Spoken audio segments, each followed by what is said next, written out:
Sweden میں court کے سامنے باقاعدہ قرآن مجید کو جلایا گیا ہے۔ مسلمان کوئی کام کرتے ہیں، کوئی جذباتی پن دکھاتے ہیں جب، تو یہ یورپی کنٹریز چیختے ہیں کہ یہ مسلمان جذباتی ہوتے ہیں، مار دھاڑ کرتے ہیں، قتل و غارت کرتے ہیں۔ علماء اس قتل و غارت کی بھی مخالفت کرتے ہیں، لیکن جو چیز فساد کا ذریعہ بنتی ہے، مسلمانوں کے جذبات پر انگیختہ کرنے کا ذریعہ بنتی ہے، وہ چیز بھی غلط ہے۔ دیکھو اسلام نے حکم دیا وَلَا تَسُبُّوا الَّذِينَ يَدْعُونَ مِن دُونِ اللَّهِ فَيَسُبُّوا اللَّهَ عَدْوًا بِغَيْرِ علم۔ قرآن میں الحمد سے لے کے والناس تک کتنی جگہ بت پرستی کی مخالفت ہے، حالانکہ اسلام ان کے خداؤں کو جھوٹا کہہ کے بھی کہہ رہا ہے کہ ان کو برا بلا مت کہو۔ تو آپ بتائیے، جو مذہب کسی دوسرے مذہب کا مذاق اڑانے کی اجازت نہیں دے رہا، اس کے باطل ہونے کے باوجود تو وہ مذہب کتنا پیسفل ہوگا اور وہ کتنا لوگوں کے جذبات کا خیال کر رہا ہے۔ اور ان لوگوں کو آپ دیکھیں کہ آزادی کے نام پہ، ہیومن رائٹس کے نام پہ کس طرح مسلمانوں کے جذبات سے کھیل رہے ہیں۔ ہم یہ مانتے ہیں کہ یہ قرآن کس کی کتاب ہے؟ اللہ کی کتاب۔ تو جس خدا کو ہم اللہ مان رہے ہیں اور کریٹر مان رہے ہیں اور ہمارے ایمان کا حصہ ہے، اس پہ ہم جان دینے کے لیے تیار ہیں،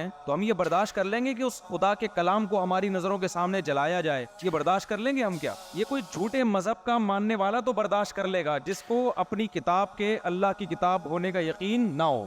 اس کی میں آپ کو ایک مثال دیتا ہوں۔ آپ کے سامنے آپ کے باپ کو مار پیٹ رہا ہو اور آپ چپ کھڑے ہوئے تماشا دیکھ رہے ہیں، تو لوگ کیا کہیں گے؟ یا تو یہ آدمی بالکل بے غیرت ہے، غیرت ہے ہی نہیں اس میں، یا یہ کنفیوژن میں ہے کہ یہ اس کا باپ ہے بھی یا نہیں ہے۔ ہم اگر کنفیوژن میں ہوتے نا کہ یہ کتاب قرآن اللہ کی ہے یا نہیں ہے، تو ہمارے جذبات مشتعل نہ ہوتے کہ میرے بھائی ہمیں چڑھتے سورج کی طرح اہل اسلام کو، اہل ایمان کو یقین ہے کہ یہ کلام کس کا کلام ہے؟ اللہ کا۔ اور محمد صلی اللہ علیہ وسلم کس کے پیغمبر ہیں؟ اللہ کے۔ اور یہ دلائل کی دنیا میں ہم اس کے قائل ہیں کیونکہ ہم نے تو اسلام میں پیدا ہوئے ہیں، ہم نے تو اسلام کو اپنی آنکھوں سے دیکھا ہے۔ یورپین کو کیا پتا اسلام کیا ہے؟ وہ تو پیدا عیسائیت میں ہوئے، کوئی ہندو گھر میں پیدا ہوا، کوئی ایتھیسٹ کے ہاں پیدا ہوا۔ ہم تو پیدا کس میں ہوئے ہیں؟ اسلام میں۔ ہم نے تو اسلام کا حسن اپنی آنکھوں سے دیکھا ہے۔ ہم نے فجر کی نماز دیکھی، ہم نے ظہر کی نماز دیکھی، ہم نے عصر دیکھی، ہم نے مغرب دیکھی، ہم نے عشاء دیکھی، ہم نے رمضان دیکھا، ہم نے حج دیکھا، ہم نے زکوٰۃ دیکھی، ہم نے صلہ رحمی دیکھی اسلام میں۔ یہ تمام باتوں کا ہمیں کون حکم دیتا ہے؟ قرآن۔ تو قرآن کی صداقت، لا تقربوا مال الیتیم، یتیم کے مال کے قریب بھی مت پھٹکو، یہ 1400 سال پہلے کون کہہ رہا ہے؟ قرآن کہہ رہا ہے۔ لا یحل لکم ان ترثوا النساء کرہا، اے ایمان والو تم عورت کے مال زبردستی نہیں کھا سکتے، یہ ویمن رائٹس 1400 سال پہلے کون بیان کر رہا ہے؟ قرآن بیان کر رہا ہے۔ انما الخمر والمیسر والانصاب والازلام، جوا اور شراب حرام ہے، ہم جوا نہیں کھیلتے، ہم شراب نہیں پیتے، یہ کون کہہ رہا ہے؟ یہ قرآن کہہ رہا ہے۔ ہم زنا نہیں کرتے، کیا زنا مشکل کام ہے اس زمانے میں؟ کتنا آسان ہو گیا، میجورٹی مسلمانوں کی زنا نہیں کرتی، وہ نکاح کرتی ہے، پوری زندگی بیوی سے وفا کرتی ہے۔ یہ کس کے کہنے پہ ہو رہا ہے؟ جو مسلمان قرآن کے کہنے پر اتنے بڑے بڑے کام کر رہا ہے، تو کیا وہ کنفیوز ہوگا کہ یہ پتہ نہیں اللہ کا کلام ہے بھی یا نہیں؟ اگر وہ کنفیوژن کا شکار ہوتا تو اتنی قربانی دیتا؟ تو یورپین اقوام کو یہ بات سمجھنی چاہیے کہ مسلمان کی نظر میں قرآن کا جلانا ہلکا معاملہ نہیں ہے، اس سے دنیا کا امن تباہ، کیا بیڑا غرق ہو جائے گا امن کا، مسلمان آرام سے نہیں بیٹھے گا۔ جیسے یہاں جذباتی لوگ ہیں، ہم ان کو جذباتیت سے روک رہے ہیں کہ دنیا میں بدامنی مت پھیلاؤ، تو یہ یورپین اقوام کی بھی ذمہ داری بنتی ہے کہ اس جذباتیت پہ آپ بھی کیا کریں؟ کنٹرول کریں، ورنہ نہ معاملہ ہمارے ہاتھ میں رہے گا نہ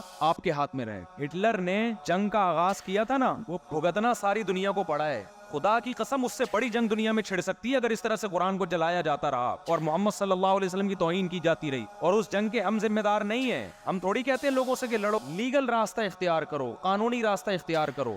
تو جب گورنمنٹ کی سرپرستی میں یہ کام ہو رہا ہوگا تو لوگ لیگل راستے کے لیے جائیں گے کہاں؟ تو ہم تو ابھی بھی کہتے ہیں بھائی پرامن احتجاج کرو آپ، لیکن آپ بھی وہ کام کرو کہ دنیا میں امن خراب نہ ہو۔ مسلمان کسی قیمت پہ بھی پیغمبر کی توہین، قرآن کی توہین برداشت نہیں کر سکتے، ناممکن ہے۔ یورپین اقوام کو یہ بات سمجھ میں نہیں آ رہی ہے، وہ ٹرائی کر کے دیکھ رہے ہیں کہ ان کو ہوتا کیا ہے۔ آپ کھیلے نہیں بھائی ہمارے جذبات سے۔ ہم کب کہتے ہیں کہ آپ قرآن پہ ایمان لے کر آؤ؟ ہم کب کہتے ہیں کہ آپ محمد صلی اللہ علیہ وسلم کو اللہ کا پیغمبر سمجھو؟ لا اکراہ فی الدین، اسلام کہتا ہے دین میں زبردستی نہیں ہے، لیکن آپ کو ہم قرآن جلانے نہیں دیں گے، محمد صلی اللہ علیہ وسلم کی توہین کرنے نہیں دیں گے۔ آپ محمد صلی اللہ علیہ وسلم سے اختلاف بھی کر سکتے ہو، اعتراض کرنا الگ چیز ہے، توہین کسی قیمت پہ مسلمان برداشت نہیں کر سکتا۔ اس کام کو جو صحیح معنی میں کنٹرول کر سکتے ہیں نا، وہ مسلم حکمران کر سکتے ہیں۔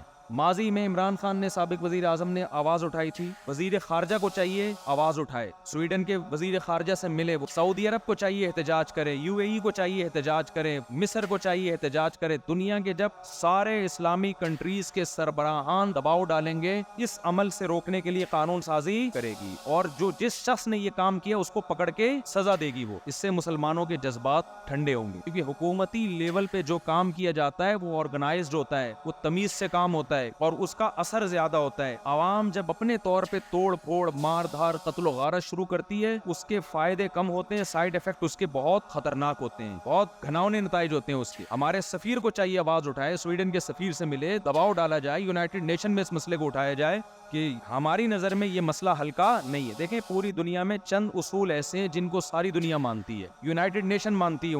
وہ کیا ہے کہ دنیا میں بد امنی اور نقض امن کوئی بھی برداشت نہیں کرتا. ہم جب قربانی کے جانور ذبح کرتے ہیں, وہ کہتے ہیں بھائی غیر مسلم کو یہ عمل پسند, وہ جانور کو تڑپتا نہیں دیکھ سکتے, خون نکل رہا ہے, کیونکہ یہ قربانی تو ہمارا گھر کا مسئلہ ہے نا. ہم پوری دنیا کو تھوڑی دکھائیں گے اس کے بھائی ہم جانور ذبح کر رہے ہیں, اور اگر ان کو تکلیف ہو رہی ہے تو ہم نہیں دکھائیں گے آپ کو. تو جب اتنے سے جذبات کو ٹھیس پہنچانے کی اجازت نہیں ہے کہ جی اس کو گائے ذبح ہوتا پسند نہیں ہے, گائے ذبح ہونے سے کسی غیر مسلم کو اتنی ڈپریشن نہیں ہوگی. نبی صلی اللہ علیہ وسلم کی توہین اور قرآن کی توہین سے 1 ارب سے زیادہ انسان ہیں جن کے جذبات صرف مجروح نہیں ہوتے, بے پناہ مجروح ہوتے ہیں. تو یہ چیز دنیا میں نقض امن کا, بد امنی کا سبب ہے.